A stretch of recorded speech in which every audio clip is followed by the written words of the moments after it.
sa atin ang nasa ibang bansa, nakikipagsapalaran dahil sa kahirapan.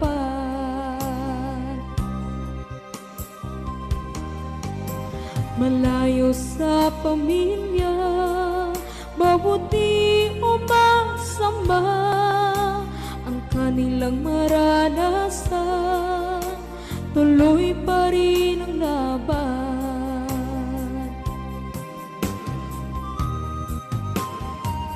Puyat, lungkot at pagod kanilang tinitiis, patuloy na kumakayod, halos dugo na ang pawis.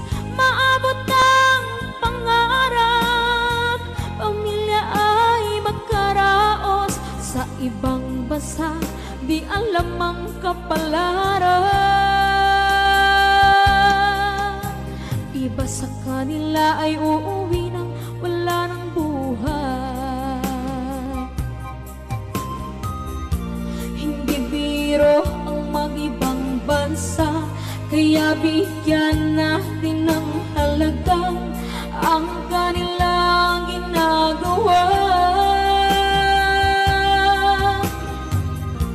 Kamustahin naman natin sila, sana ay walang mangyaring masamang.